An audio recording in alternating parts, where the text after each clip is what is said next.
allegations that were purposely kept out by the government. So he's frustrated with that, but look, he's got tremendous equanimity, and he's handled this well. I know that everybody's thinking, well, he's been convicted of these horrible crimes. Why should anybody care about him? Well, we care about him because we care about our system of justice here, and we want the right thing to be done. And that's really that's why he felt he had to say those words today. He appreciated that his treatment by the guards in the MCC. They always were gentlemen to him, and that's important too, because not everybody's always treated him so well. What do you think would be a fair outcome of this, given the charge that he was facing? Look, a fair outcome was a fair trial. That's all we wanted. I never came here, to tell you after a conviction that perhaps the decision wasn't the right one. All I said is I wanted a fair trial, and that's what every defendant. I don't care if you're charged with jaywalking in the Bronx, you deserve a fair trial. It doesn't always happen in America. You saw it happen yesterday with the Eric Garner case. This is a guy that was choked in broad daylight by a police officer and killed over loose cigarettes, over nothing. And this office decided not to bring charges. So you'll forgive me if I don't have the utmost respect for how they handled this case and their desperate efforts to avoid a hearing. All we want is justice. That's all we wanted. That's all anybody wants when they come into these hallowed grounds. And that's exactly what we should expect.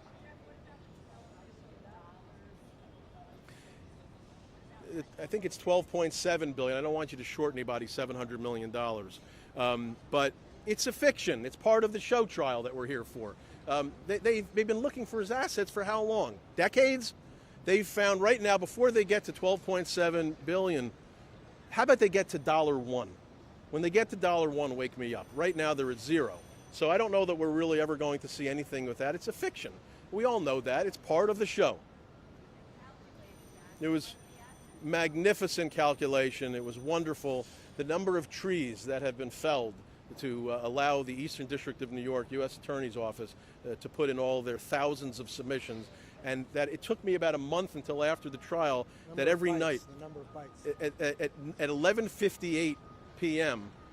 every night now for a month after the trial, I'd wake up in a cold sweat because I was waiting for the 60-page submission that would come every single night like clockwork. My alarm is set for 6 o'clock in the morning, and my internal alarm was set for 11:58 p.m. because every single night we'd get a whopper of a submission from the government that we had to read and digest and respond to before the next jury day. If there's no assets, I don't know, maybe he could write an IOU. If there's no assets, there's nothing to pay. The government knows this. It's procedural. It's a fiction. Perhaps. I don't know. I mean, look, Emma is, obviously, she's crushed by this. This has been an incredibly arduous situation, not just as his wife, but as the mother of his two beloved children. His kids are innocent here. And this has been an incredibly compellingly difficult thing for them. They have to see their father in a very small, locked room where they don't get to have any physical contact. The kids are not allowed to hug their father. Look, and I don't want to suggest for a second that I don't understand some of the government's security measures, but these are, little girls that just want to hug their father, and they're denied that opportunity and have not hugged him in years. Appeal is being filed. Here's the walking and talking embodiment of the appeal. Mark Furnish will be handling the appeal. And there are significant issues here relating obviously to the motion for a new trial, the extradition issues, the curtailment of cross-examinations that I've never, in a case in 28 years of practice, have I ever been curtailed as much as I was in this case. But I understand, I get it. This was an inquisition, this was a show. We needed to show the world that we do things better here in America in terms of the justice system. You saw it yesterday with the Garner case, and again, I would say you saw it today with the Chapo Guzmán case. It's not always better. We're not always exceptional. We're the best in the world, but we're not always exceptional. Any other questions? That's it. I'll figure it out. I'm confident I can handle both. I mean, look, this is what we do. People, a reporter said to me yesterday, is, do you get to pick and choose the cases you have? Why aren't you careful with who you decide to represent? Well, there are a lot of lawyers that told me not to come into this case. There are a lot of lawyers that told me not to come into the Gotti Jr. case. There are a lot of lawyers that have been telling me for years not to come into cases because you need to be more careful and protect your career. You know what? We're here to live on this earth one time. Fuck that. I'm here to do what I'm supposed to do. I'm here to try cases, and I'm here to give people their constitutional rights, and I'm sorry if it offends some people. But I'm just here to do my job, and I'll do it until my last breath. What we're here to do is represent individuals and make sure they get the most vigorous and zealous defense possible. And we're here to make sure that those rights are afforded to them so that every one of us, we're here to make sure that the rights the Constitution guarantees the worst among us, the alleged worst among us, are afforded to each and every one of us, and we're here to defend individual clients, whether it's Jeffrey Epstein or Joaquín Guzmán. The same rules of play should apply to anyone who walks into an American courtroom, from the richest to the most notorious to the lowliest. That's what we're here to do, and that's why I can represent a Jeffrey Epstein, a Joaquín Guzmán, and anyone else who's charged with a serious or even a minor crime. Thank you. The prosecutors criticized Chapo for not expressing remorse. Does he feel remorse? I don't know that today's the day for remorse. They want him to express remorse because based on their trial where they said that he was guilty, you know what? Maybe they should express remorse for not giving a hearing in a case in which half the jury cheated and lied to the judge. So respectfully, I don't know what they expected today. Would remorse have changed the statutory minimum of life in prison? Of course not. I don't know that. Why are the rules different for Joaquín Guzmán? He wanted justice. That's what he was mourning today, his lack of getting justice. Thank you. Tell us more about the appeal. We have major issues for the appeal. Some of them were fronted today, obviously. The inhumane conditions of confinement that were opposed in this case, and it interfered with his and anybody's ability to present a defense. And he's presumed innocent. That's one of the things that sets our country apart from any other country. No matter how bad the allegations are, no matter how infamous the defendant is, he came here presumed innocent, just like every one of us standing here today. And as a pretrial detainee who's been convicted of nothing, he was subjected to conditions that, let's face it, are a functional equivalent to a living death penalty. Now, that's not justice in the United States of America, and that's in no way the kind of justice that the framers of our Constitution ever contemplated. That will surely come up on the appeal. Mr. Lichtman has eloquently explained to you the really troubling way this new trial motion was handled, with very serious and facially credible allegations swept under the rug just to preserve a verdict in the name of expediency. Because as Jeff said, the hearing in this case would have been very ugly, and God knows what it would have revealed. And let's be clear about this. These these factual reports that this juror made on their face say they're just the tip of an iceberg. So to this day and forever in history, this verdict will be clouded and stained because we don't know the full extent or the truth of what happened here. But we know it's very serious, and we know that on pain of criminal sanction, this juror came out and said that the entire jury, well, that's too much, a great number of members of this jury panel lied to the judge's face. And if the head stinks, you got to throw out the fish. And this jury smells based on the allegations, and you've got to think seriously about throwing out the body, which is the verdict. And we didn't get a chance to do that.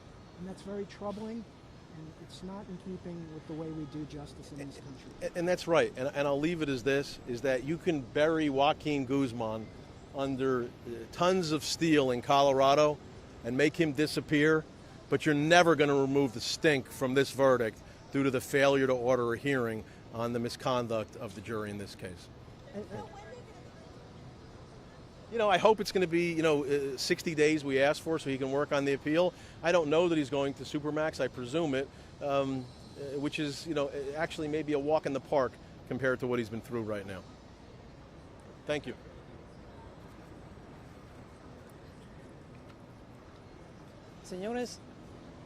Soy José Luis González Mesa, abogado del Chapo Guzmán en la Ciudad de México, encargado de él y de su familia de lograr la repatriación a México en virtud de la serie de irregularidades en la entrega a las autoridades norteamericanas. Quiero informarles que hizo buena defensa el abogado Linkman, pero si ustedes se enteraron, la defensa del propio Chapo fue extraordinaria. Se quejó de tortura, se quejó de pisotearle sus derechos humanos como procesado, como prisionero, porque finalmente el Chapo Guzmán tiene la presunción de inocencia. Y hablando de tortura, señores, el presidente Trump le acaba de negar una visa humanitaria a una anciana de 92 años. Es lamentable, es ruin, es inhumano, es anticristiano, es antijurídico, es anti todo el prohibirle a una anciana que nunca ha pisado los Estados Unidos de Norteamérica y que sus 92 años se los ha pasado en un pueblo de la Sierra de Sinaloa, cuidando de su familia. Es campesina, es ejidataria. Y esto viene a corroborar la tortura psicológica a la familia de Guzmán Loera, del Chapo Guzmán. No se le ha permitido a la esposa ver, a la última esposa, a la señora Emma Coronel, ver a su esposo. Y nosotros ya iniciamos en México, ante el presidente López Obrador, la repatriación del Chapo Guzmán, insisto. Y insistimos, la fortuna del Chapo Guzmán, lo que sea, $1, $1,000, lo que sea, se generó en México. La siembra, el cultivo y la cosecha de la amapola y la marihuana se llevó a cabo en México. El dinero del Chapo Guzmán no pertenece al gobierno de los Estados Unidos de Norteamérica, pertenece al gobierno de México. Gracias, señores. Gracias.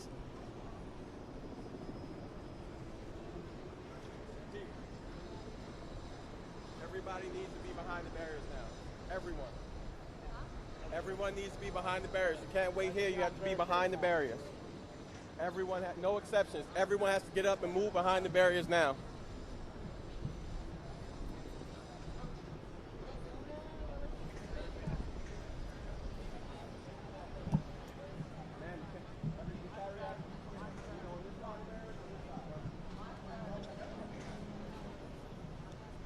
Everyone has to go on the other side. No exceptions.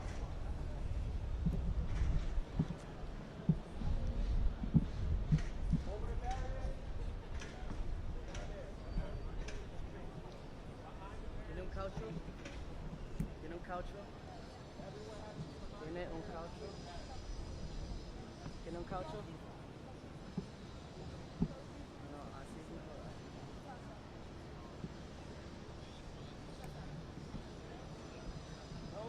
Nothing in front here. Is everybody set up? No. There's not going to be any questions. There's just going to be some statements made, and then that'll be it. Jimmy, make sure they put The first speaker, the first speaker is going to be Assistant Attorney General Brian Benkowski. He'll be followed by the U.S. Attorney for the Eastern District, Rich Donahue. I'm just telling them who the speakers are. You have the email already. The U.S. Attorney from the Eastern District will be followed by the U.S. Attorney from the Southern District of Florida.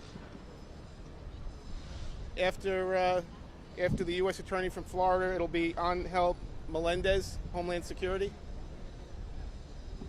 followed by Tim Foley, the DEA, followed by Michael Driscoll, FBI.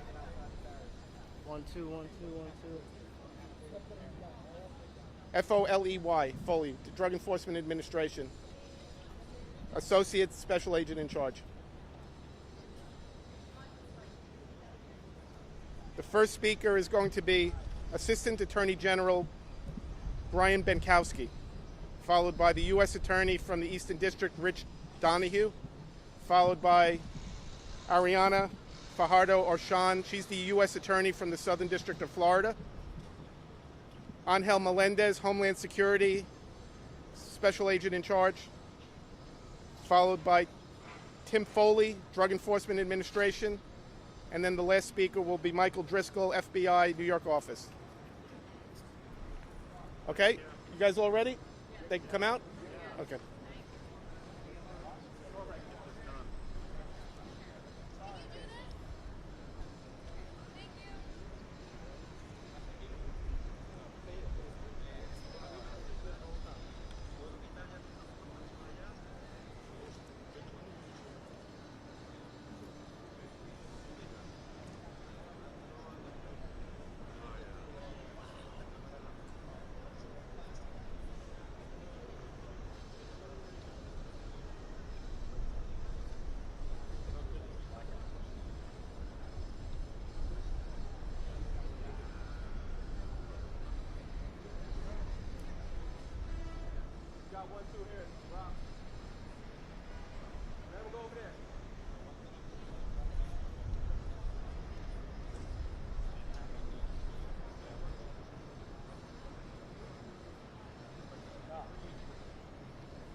Gather around.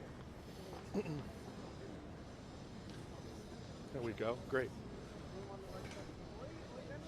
You ready? Good morning. My name is Brian Benchkowski. I'm the Assistant Attorney General for the Criminal Division at the Department of Justice in Washington, D.C. The long road that led Chapo Guzman from the mountains of Sinaloa to the courthouse behind us today was paved with death, drugs, and destruction. But it ended today with justice. Mr. Guzman thought for more than 25 years that he was untouchable, that there was no problem affecting the Sinaloa cartel, that he couldn't bribe, intimidate, torture, or kill his way out of. But thanks to the hard work of the men and women of federal law enforcement, the offices of the individuals who are standing with me and behind me, justice was done today for the American people. Today's sentence is the culmination of a tremendous partnership and a tremendous amount of hard work between the Criminal Division's Narcotics and Dangerous Drugs Section in Washington, Rich Donahue's office here in the Eastern District of New York, U.S. Attorney Ariana Fajardo's office from Miami, the DEA, HSI, FBI, and our foreign law enforcement and prosecutorial counterparts around the world. I am tremendously proud and grateful to stand here shoulder to shoulder with these men and women and the offices that they represent. Today brings a measure of justice for the American people. It brings a measure of justice for the country of Mexico, whose institutions were corrupted for decades by Mr. Guzman and the Sinaloa cartel. It also is indicative of the fact that the federal government, the United States Department of Justice, our federal law enforcement counterparts will not rest ever, ever in the face of a threat like Mr. Guzman and his cartel. We will bring you to justice if you pump hundreds of thousands of tons of cocaine and other drugs into our country. We will find you, we will extradite you, we will prosecute you, and we will bring you to justice. With that, I'd like to turn it over to Rich Donahue, the U.S. Attorney for Brooklyn. Thank you, Brian. Good morning. I'm Rich Donahue. I'm the U.S. Attorney here in the Eastern District of New York.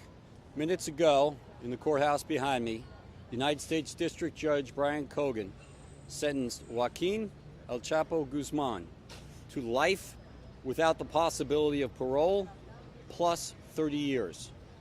This sentence is significant and it is well deserved. It means that never again will Guzman pour poison over our borders, making billions while innocent lives are lost to drug violence and drug addiction. We cannot undo the violence, misery, and devastation inflicted on countless individuals and communities by the drugs that Mr. Guzman and his organization inflicted on our country for more than 2 decades. But we can ensure that he spends every minute of every day of the rest of his life in a prison here in the United States. The same fate awaits anyone who would seek to take his place. I want to thank our outstanding prosecution team from the Eastern District of New York, Assistant United States Attorneys Gina Parlavecchio, Michael Rabati, Patricia Natopoulos, and Hyrule Mehta, as well as Assistant United States Attorney Brendan King, who is handling the $12 billion forfeiture proceeding.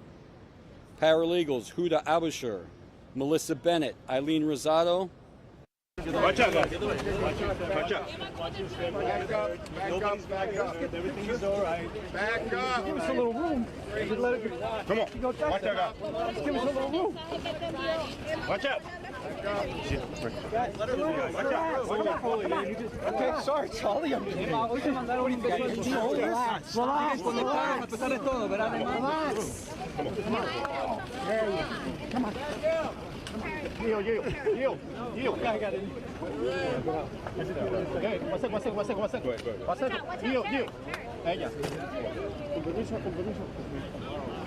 I would now like to turn the microphone over to my colleague, the U.S. Attorney for the Southern District of Florida, Ariana Fajardo. Thank you, Rich. My name is Ariana Fajardo. I'm the United States Attorney for the Southern District of Florida. I will give just a brief statement in English, and then for the Spanish media, I will give a brief statement, or attempt to give a brief statement in Spanish.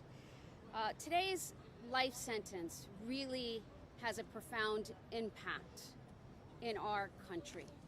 This is the only sentence that can be given to somebody who has spent a lifetime poisoning the streets of our community. This was not something that could be done by one person. As I looked around the courtroom today, I was very much impacted by the number of agents and prosecutors that it took and the years and decades of evidence that was gathered to bring this sentence today to its culmination. The impact of today's sentence can't be overstated. The world has now been rid of the brutality of the Sinaloa cartel leader. This is very important for us, for our community, and for our government. I want to thank all of the agents and law enforcement that were able to bring out the evidence that came out in this case. Because of them, their decades of work, we now know, and the world now knows, who El Chapo is. He is a drug dealer that would do anything to keep his nefarious empire afloat. It included kidnapping, it included corruption, it included torture, and it included murder. And the same way that you see us standing here today, we are united, all 93 U.S. Attorney's Office and the Department of Justice, and we are here to tell you and tell everybody out there, be careful, because we are going to work together and we are going to rid our streets of these illegal drugs. It may be one case at a time, but we are not done working. Buenas tardes, mi nombre es Ariana Fajardo. Yo soy el fiscal federal del Distrito Sur de la Florida. Hoy el juez ha condenado a Joaquín Guzmán, conocido como El Chapo, a una sentencia en que él va a pasar el resto de su vida en una cárcel.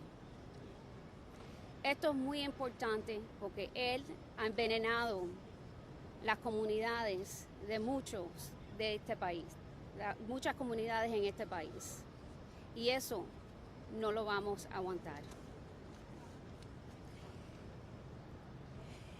Hoy, con la sentencia y la condena que han puesto, nosotros estamos libres de la brutalidad del líder de la Sinaloa cartel. Muchas gracias a todos los fiscales y agentes que han trabajado por años en traer este caso a la justicia hoy. Y le decimos que nosotros, como el Departamento de Justicia, vamos a seguir trabajando para poder quitar todas las drogas de las calles de estas comunidades. Y no vamos a dejar que nadie envenene nuestras comunidades en este gran país. Muchas gracias. En este momento llamo a Ángel Meléndez. I can now call Angel Meléndez.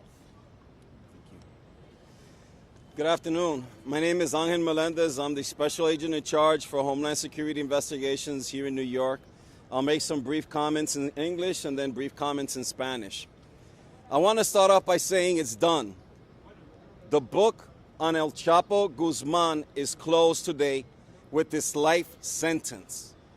Now, when you look at the meaning of the sentence, it's a culmination of decades of investigating and working hard in collecting evidence to be able to eventually prosecute and convict this drug trafficker. There's two stories to this. On one side is the fact that corruption and violence is important for drug traffickers like Joaquín El Chapo Guzmán to be able to thrive. On the other hand, we see that the heroics of the special agents, the prosecutors, the detectives across borders who worked so hard for decades to be able to bring this man to justice and provide a voice and some type of justice to the many victims of his actions. This sentence today finally separates the myth of El Chapo from the man Joaquín Guzmán. And for the man, it is the end of the line, and it is a reality that he will not be able to escape. En español, culminó. Cerramos el libro, el capítulo de Joaquín El Chapo Guzmán.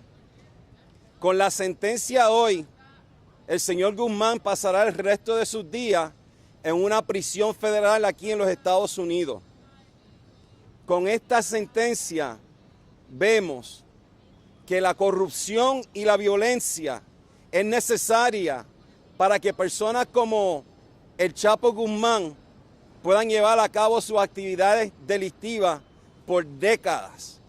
Pero también vemos el heroísmo de los agentes, de los fiscales, a través de todas las fronteras que han trabajado por décadas para recopilar evidencia, para llevar a cabo esta sentencia hoy monumental e histórica, porque el señor Guzmán pasará el resto de sus días en una prisión aquí en los Estados Unidos.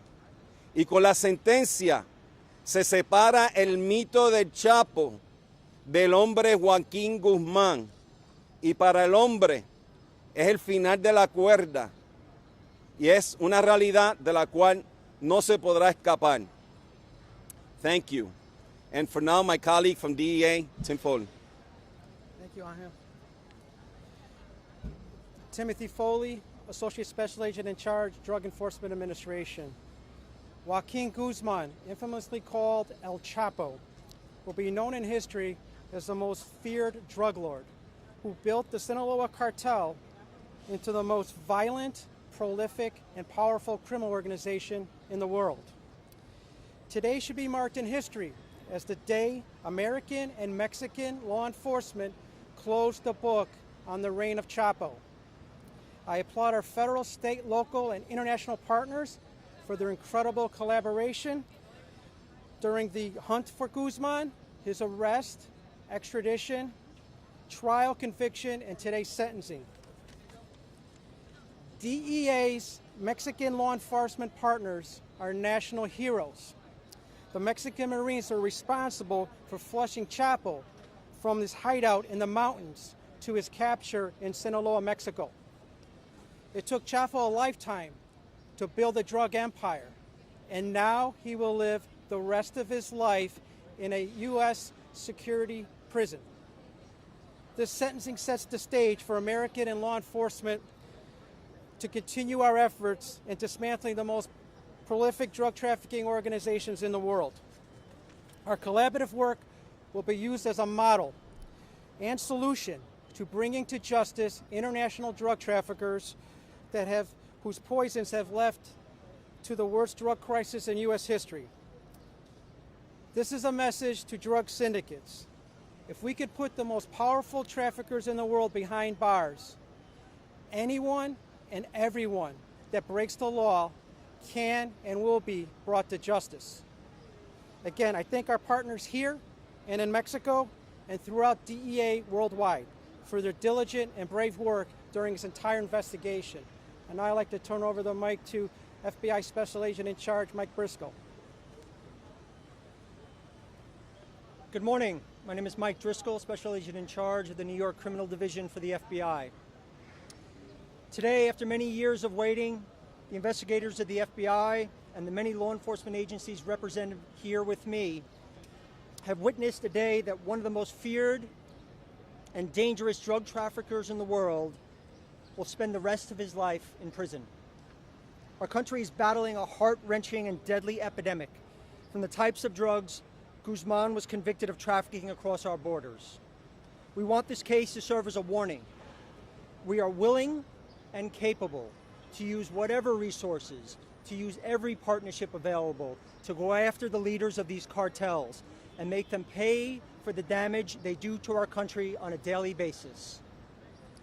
I'm speaking today for the many FBI divisions, the many agents, analysts, employees that have put in tireless, endless days of work on this investigation, and to their foreign partners in Mexico and other locations that have contributed to this day.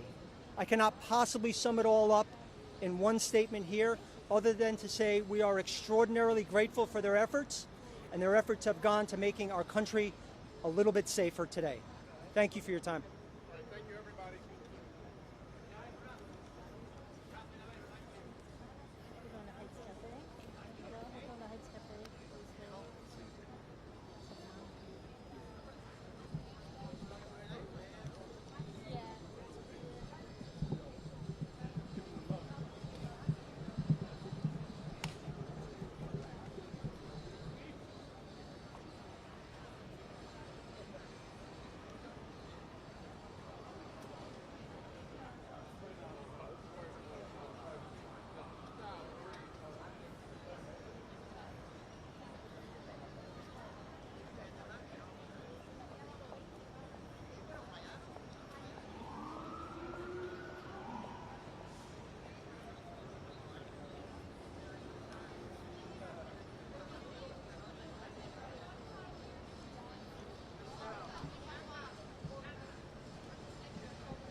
So awesome. This is the second day in a row that I've been able to just bike from my apartment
jigsaw puzzle up in here.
Great, thanks again. No problem.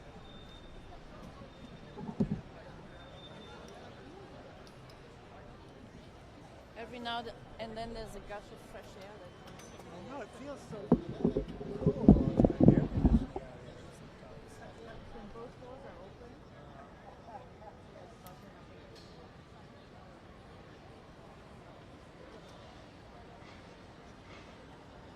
It's like nobody else is getting ready for that eventuality. I know. So And I wonder if we'll just stay around, play it by ear. a few minutes. And we should wait until people start going home before